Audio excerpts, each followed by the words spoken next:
My name is Garrett Moore. I'm 38 years old, and tonight my name wasn't even on the seating chart. The woman at the check-in table looked confused when I gave it to her.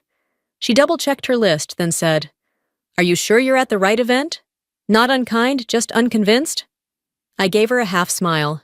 Class of 2003. Honors in political science. She nodded slowly, printing me a blank badge. No year, no title, no gold leaf. Just Garrett Moore typed in all caps like a clerical error. I walked into the ballroom under a chandelier I once saw in a defense contractor's gala.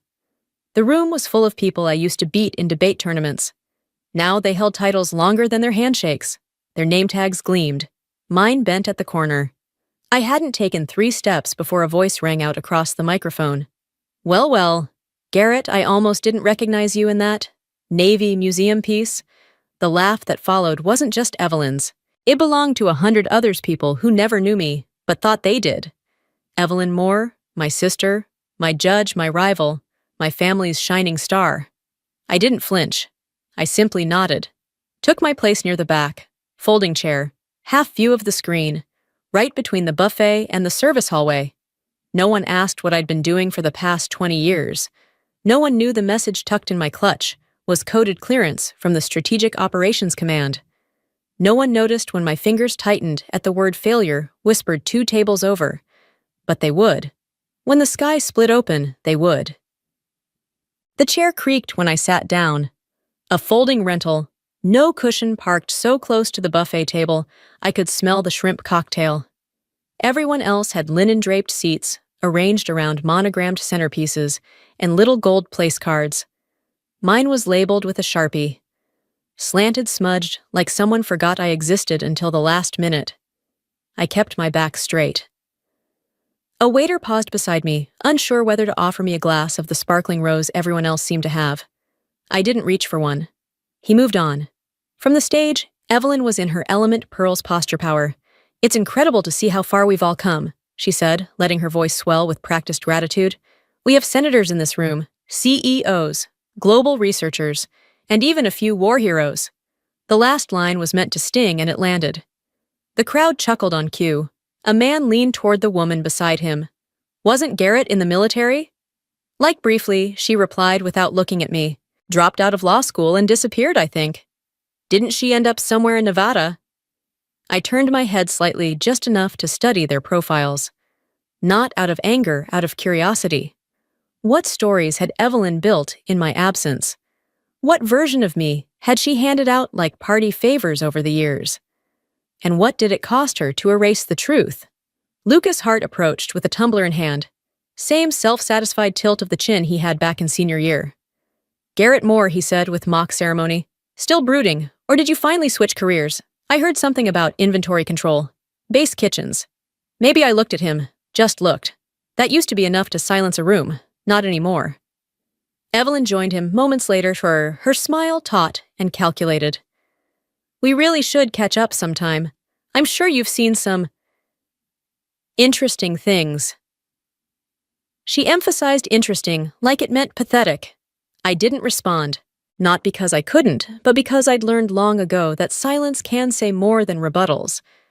I had briefed generals while aircraft circled overhead. I'd written letters to families whose sons wouldn't come home. But apparently, none of that compared to Evelyn's podcast or Lucas's startup exit. They didn't see me. Not really.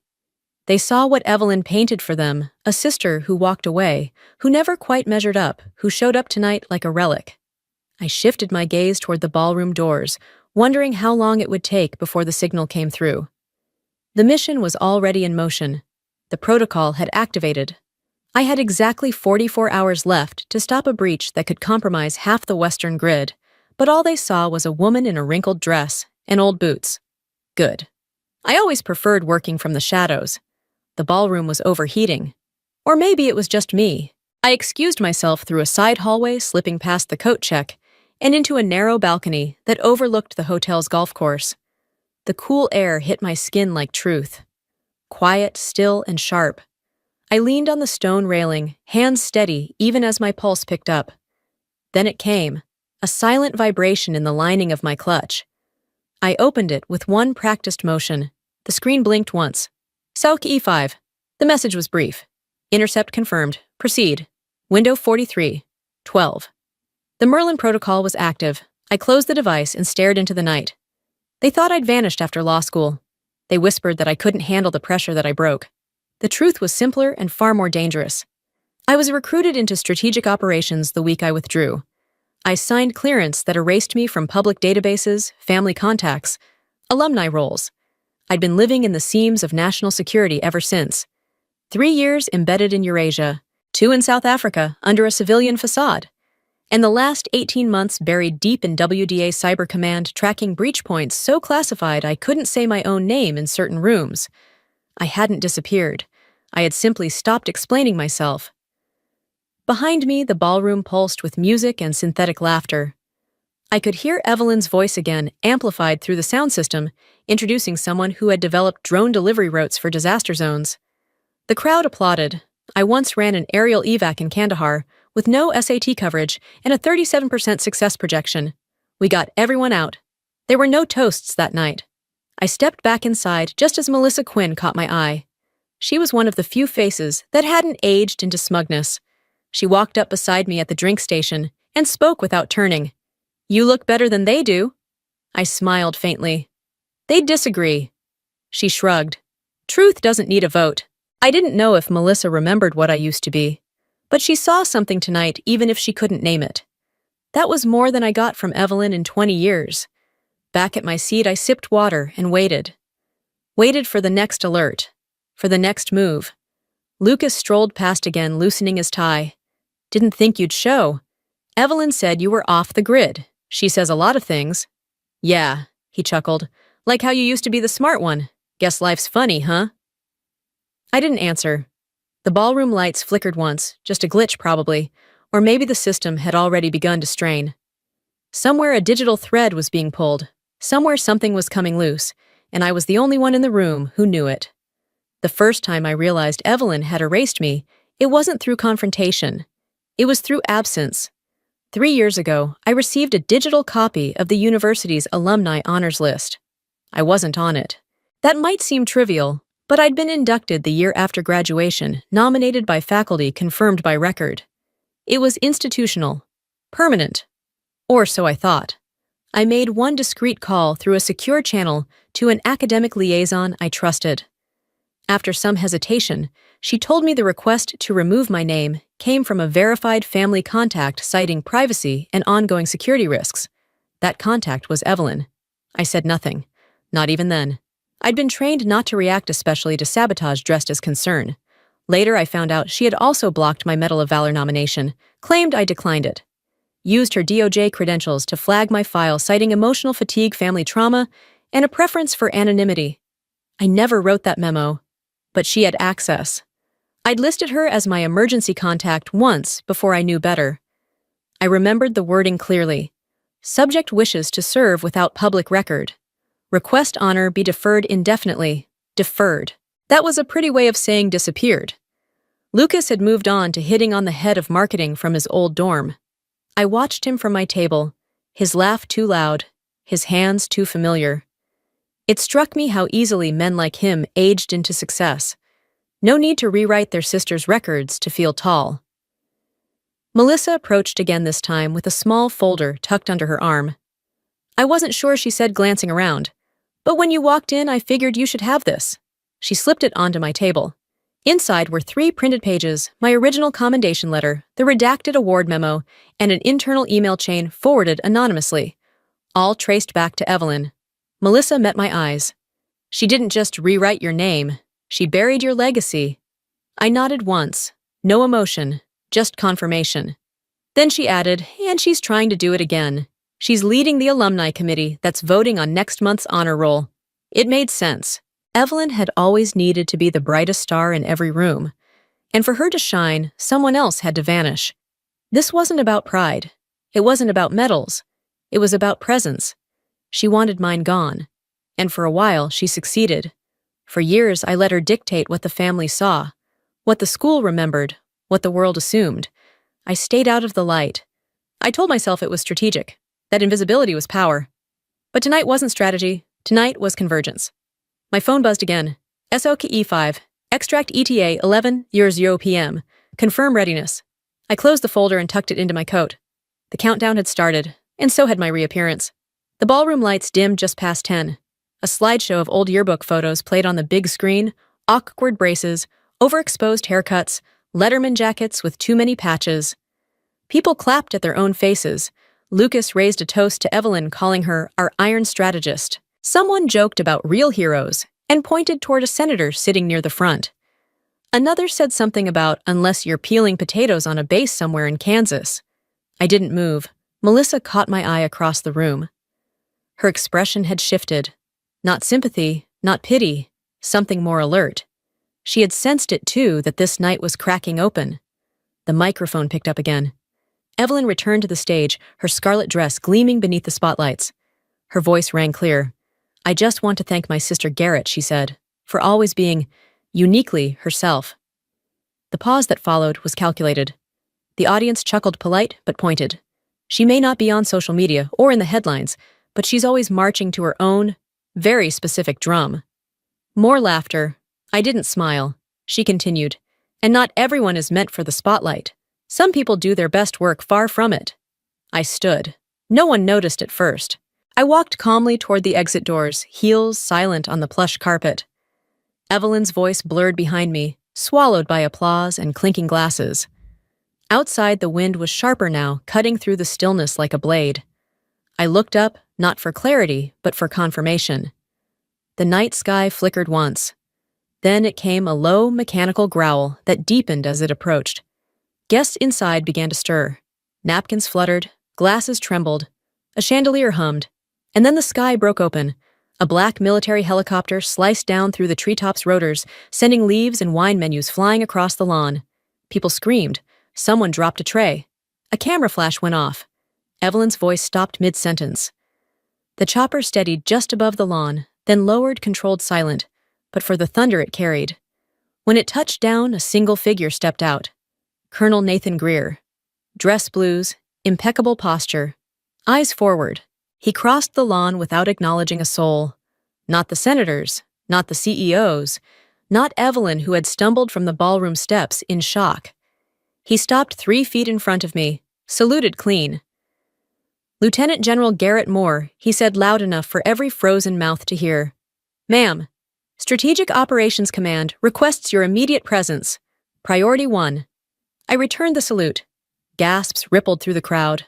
Phones lifted. Flashbulbs went off like fireworks. Lucas stared, drink forgotten.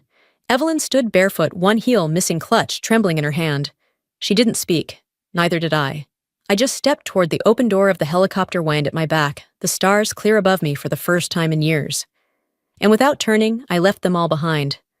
The extraction was clean. 6 minutes from lawn to airspace. We cleared the ridge before the guests even returned to their seats. Inside the cabin, Greer handed me a file. My fingerprints unlocked it. The mission was already moving. Cyber breach intercept confirmed in Prague. But the real storm wouldn't come from the grid. It would come from the press. By morning, my inbox was an inferno. Media requests, tagged photos, even a late-night talk show clip titled, "The Woman Who Walked Out Then Flew Off." They called me a ghost, a myth, a PR plant. Others accused me of staging it all, military cosplay and heels. Evelyn's podcast dropped less than 12 hours later. Episode 200. My sister the general. She called me a narcissist in uniform. Said I weaponized rank for drama, reappearing after years of silence just to steal her moment. You don't get to vanish for 2 decades, she said, and then land a helicopter on someone else's story. The Strategic Operations PR officer called within the hour. You're trending, ma'am. And not the good kind. I said nothing. You don't have the luxury of silence anymore, he added. They're connecting you to Merlin Protocol. That makes this battlefield not family. Melissa arrived the next day, folder in hand. She said nothing at first, just placed it on my desk and stepped back. Inside were the sealed Medal of Valor documents from 2018, buried, blocked. The final authorization signature, Evelyn Moore. She'd used her clearance at the DOJ to intercept my nomination packet, submitted a false request to archive the process under emotional withdrawal from service. She even flagged the presentation memo as potentially re-traumatizing. She didn't just hide my record, she wrote me out of it. Melissa's voice was quiet. She erased your name before the medal could find it. The final page in the folder hit harder. An internal university memo, Evelyn had advised the alumni board to remove my name from consideration for the legacy honor roll, claimed I politely declined recognition, and was no longer engaged with the institution. No one questioned her, no one ever did. Until now. The following weekend, the university hosted its annual alumni recognition event. Evelyn stood on stage in pearls and a navy silk blazer, delivering a keynote titled, "Legacy is Showing Up." Halfway through her second paragraph, the doors opened. I walked in, full uniform, dress boots echoing down the aisle. Gasps followed. Cameras clicked. Eyes widened. The alumni director hesitated, then nodded. I stepped onto the stage, folder in hand. Evelyn froze. "I'm Lieutenant General Garrett Moore," I said, "class of 2003, and I've been here, quietly, constantly, while others rewrote the story." I opened the folder laying out the evidence, redacted memos, commendation files, and a photo of me at SOC command beside General Cade. Silver star visible, name intact. "Some of us lead from the front," I said, "some from the silence. But we are not invisible." The room didn't erupt. It didn't need to. The silence that followed was heavier than applause. The ceremony took place beneath a white canopy on the south lawn, flags at half-staff wind, steady but gentle. No marching bands, no TV anchors, just officers' quiet reverence and the president's voice over the rustle of uniforms. When the Medal of Valor ribbon was placed around my neck, I didn't smile. Not because I wasn't honored, but because I knew what it had cost to get here. I stood straight, chin level, every thread on my dress blues, pressed with precision. It wasn't pride that held me upright. It was memory of the ones who didn't come back, of the nights, without sleep, of the quiet missions no one would ever read about. Somewhere in the third row, Melissa sat in a navy dress, hands folded. Beside her, Evelyn. No pearls this time. No makeup. Just a program in her lap, and a gaze she didn't look away from. For the first time, she didn't try to perform. She simply stayed present. After the ceremony, I declined the West Wing office they offered. "I've spent enough time underground," I told the chief of staff. But the spotlight was never mine to keep. Instead, I asked for a teaching position. Not at a university, at Garrison Vale Academy, where cadets trained before they earned bars or titles. I wanted to meet them before the world taught them to hide who they were. In my first week, a cadet asked, "Ma'am, what do you do when the system forgets your name?" I paused, then answered, "You lead anyway, and you document everything." They laughed, but I could see they understood. That fall, I posted a quote on the lecture hall wall, one I'd once whispered to myself on nights when I felt invisible. "You do not need applause to exist. You just need to keep standing when no one's watching." And they did. So did I. Spring returned before she did. I was finishing a seminar on asymmetric threat planning when the knock came. Outside my office stood Evelyn, no heels, no camera crew. Just a gray coat too big for her shoulders, and a worn leather satchel at her side. She didn't ask to come in. She waited. "I didn't know how to stand next to you," she said, "so I tried to erase you." I didn't respond, but I didn't shut the door either. Over the next few months, she showed up not with apologies, but with effort. She volunteered at cadet events, quiet, efficient. She never asked to speak. She just listened. One afternoon, she handed me a slim binder. "I wrote this," she said, awkward, "for the ones who don't know how to say what they know. Might help them stand a little straighter." It was a guide for new recruits, how to brief with clarity, how to navigate scrutiny without folding. It wasn't perfect, but it was honest. That spring, the Academy unveiled a bronze plaque just outside the West Hall. Garrett Moore, integrity and silence. No rank, no title. Just a name that had once been removed and now could no longer be ignored. I stood beside Evelyn as cadets filed past. One of them, barely 20, paused and said, "Ma'am, you're the reason I stayed." I didn't reply, just placed a hand on her shoulder and nodded. That evening, I sat alone by the practice field, watching dusk settle like a secret.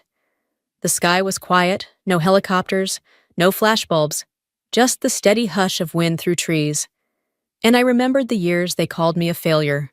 Not because I had failed, but because I had done something they couldn't measure. Now I didn't need to be measured. I had already become the thing they forgot to count.